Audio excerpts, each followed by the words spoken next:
Perlawanan di Stadium Bandaraya Pulau Pinang disaksikan 6,252 orang penonton yang terpaksa menunggu sampai ke minit 69 untuk jaringan yang dapat dihasilkan oleh Fernando Rodriguez. JDT sebenarnya datang ke Pulau Pinang dengan ada pelbagai masalah-masalah kecil lah.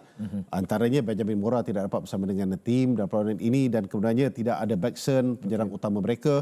Jadi Fernando Rodriguez ni yang pernah beraksi untuk JDT 2, dia dibawa naik atas untuk membantu barisan serangan bersama dengan Fernando Forestieri dan dia dapat menghasilkan jaringan. Tapi kita fokus kepada tim Penang terlebih dahulu. Tak ada relegation, of course. Chip dah cakap tadi betapa pentingnya untuk mereka dapat kekalkan permainan untuk mereka terus bersaing, Nizah. Ya, macam hari ini, malam ni mereka bermain dengan pasukan, salah satu pasukan yang terbaik dalam Malaysia.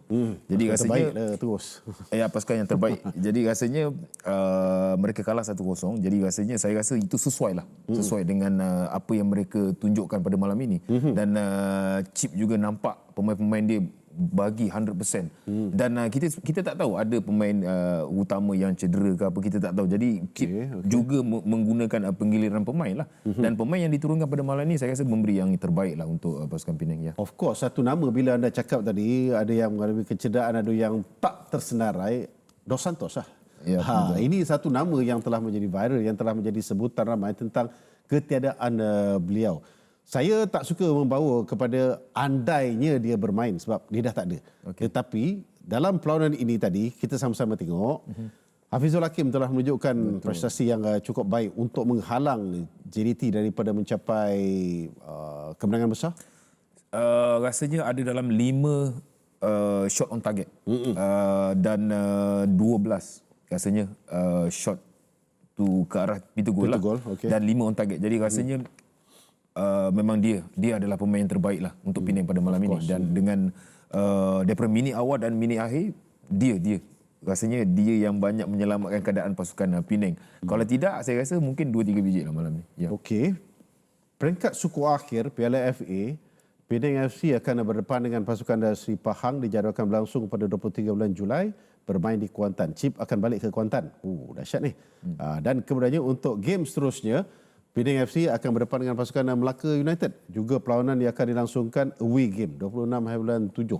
Back to back. Game yang cukup jadual yang padat dan juga game-game yang besar untuk mereka. Ya, saya rasa 3 ke 4 hari lah untuk satu perlawanan. Rasanya memang memerlukan pemain-pemain yang cergas, skuad yang besar dan juga konsistensi itulah yang penting lah. Dan ya, saya pernah juga merasa game-game yang dekat-dekat begitu memang kena rehat, kena ada recovery yang bagus, and then pemain-pemain perlu bersedia. Tak kisah, bukan 11 orang saja, rasanya 25 orang kena bersedia sebab game terlampau dekat. Ya, betul. Okey, of course kita akan membincangkan tentang bagaimana contribution sumbangan yang diberikan oleh Arif Aiman dalam perlawanan ini. Kita tengok tadi berapa 72-75% penguasaan kan. Tapi satu moment of magic daripada pemain muda ini untuk tampan bola tepat kat kaki, tanpa bertunggu lama dia melakukan satu cross. Mary, jom kita tengok macam mana jaringan ini sebentar lagi, Mary. Tapi secara keseluruhannya pemain-pemain JDT ini masih lagi dapat attacking minded game yang mereka pamerkan dalam setiap perlawanan, Niza. Ya, walaupun ada 2-3 pemain key player yang tiada dalam permainan pada malam ini, tetapi kita semua tahulah pasukan JDT mempunyai skuad yang besar, pemain-pemain yang berkualiti. Dia tidak kisah menurunkan siapa pun, tetapi seperti apa yang cakap tadi, Arif Aiman lah key role untuk gol pasukan JDT. Dan kita boleh nampaklah satu permainan yang cukup baik dan mereka juga membuat serangan-serangan yang cukup cepat dan juga pantas dan tidak menunggu lama untuk buat percubaan. Apabila berada di luar kotak penalti, mereka tidak menunggu lama, terus membuat percubaan.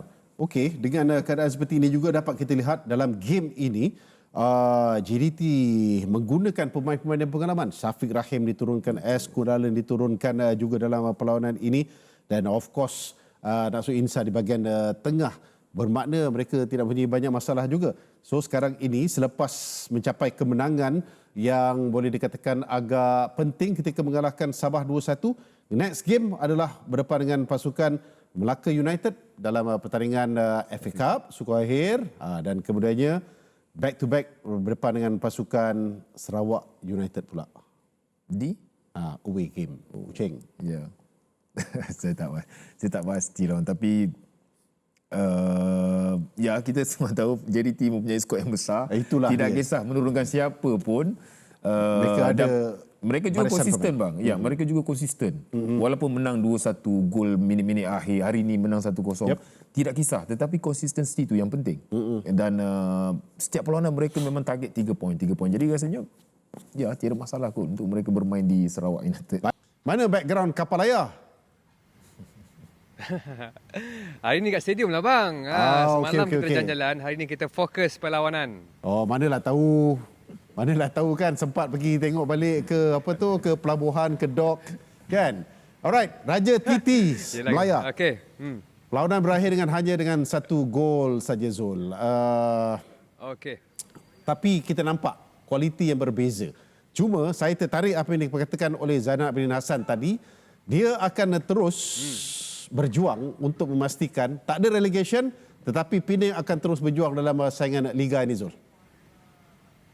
Betul, kita nampak dan dapat lihat di atas padang Haji sebentar tadi yang mana walaupun mereka sebenarnya boleh beraksi dengan mungkin orang kata selesa, tetapi mereka cukup serius untuk mengharungi pada perlawanan menentang JDT hari ini yang mana jurulatihnya Zainal Abidin Hassan menerapkan corak permainan yang berdisiplin tinggi kepada anak buahnya. Kita dapat lihat di luar, di bangku penonton yang mana para pemain memberi komitmen terbaik masing-masing. Kalau kita tahu pasukan Penang beraksi tanpa 3 tonggak utama. Rafael Vita, Enric Dos Santos dan tak lupa Shukri Hamid. Shukri Hamid adalah seorang pemain defensif midfielder yang saya rasa sebenarnya ketiadaannya memberi impak kepada pasukan, tetapi pemain sedia ada, saya harus memberi kredit kepada pemain seperti Christian Rontini dan juga Carol Rohkisham yang beraksi baik di bahagian centre back. Mereka berjaya mengekang asakan Fernando Forestieri, kapten pada malam ni, untuk tidak memberi lawan mudah lah kepada mereka melakukan serangan, perlawan melakukan serangan. Termasuk saya harus beri kredit juga kepada Adib Raub yang pemain yang muda yang berhijrah dari Perak ke Penang FC musim ni, tidak memberi lawan mudah kepada Arif Aiman untuk melakukan hantaran ataupun melakukan asakan. Zul, of course penyokong Pulau Pinang berbelah bagi untuk melihatkan prestasi baik, tapi kalah. Apa situasinya Zul? Okey.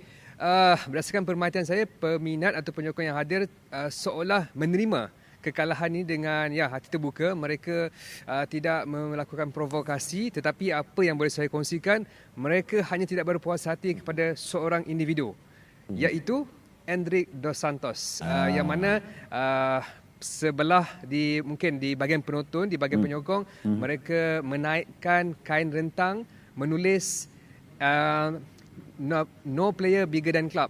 No one bigger than club. Iaitu N sama dengan Drake. Seperti mahu Hendrik mengucapkan selamat tinggal kepada Penang FC, yang mana penyokong mungkin tidak boleh menerima situasi Enric Dos Santos terhadap pasukan Penang FC pada musim ini. Okey, ringkasnya tentang prestasi JDT pada malam ini. 1 gol tetapi still 3 poin yang penting untuk mereka.